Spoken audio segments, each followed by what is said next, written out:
wine always tastes better when shared, so we recently hosted a Morrisons Cellar showcase, where we invited journalists, wine bloggers and industry influentials to experience the taste test. Here's what they thought. It's fun. It's a bit more fun than a normal supermarket wine tasting. So I like the idea that the wines are split up in a different way from the usual. I think it's a good idea, and it's good to see someone pushing the envelope a bit and trying to come up with something which I think will help make it more accessible to the average punter. It's a bit more interactive, food's nice, and it's just nice to have a room laid out like this. It's been fantastic actually. It was really interesting to be given a number that described what our taste levels were for wine. So, what is the taste test?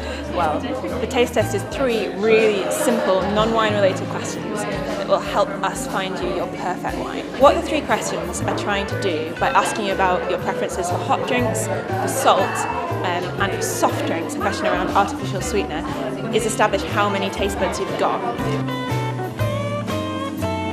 So if you're a sweet profile, you have loads of taste buds, probably around 10,000. You're likely to prefer sweeter wines and sweeter flavours, and you'll probably be likely to detect the particular nuances in those, which somebody with a smooth or intense palate perhaps might not be able to. Welcome to our beautiful fresh area.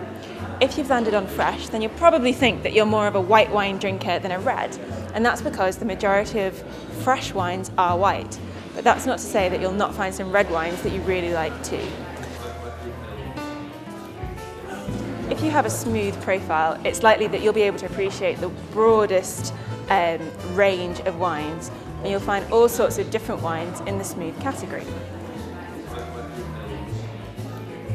If you've got an intense profile, that means that you probably don't have very many taste buds, probably around 500 to 1,000. Don't worry, that's not a bad thing. All it means is that you're likely to prefer more intense flavours. You likely have quite a high tolerance of bitterness, so you probably drink your coffee black and don't mind the taste of artificial sweeteners.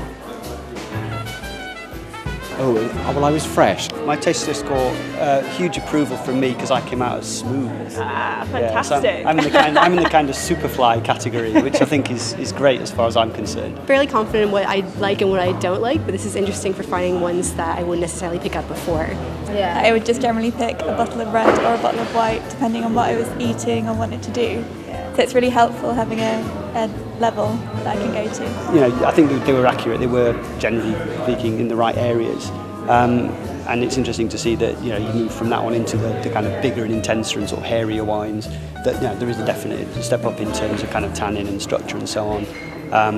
And I think they were in the kind of style of wines that I would generally be tending to drink. So it suggests that the taste test score works fairly well, which is good. Yeah. Oh, I thought the Garvey.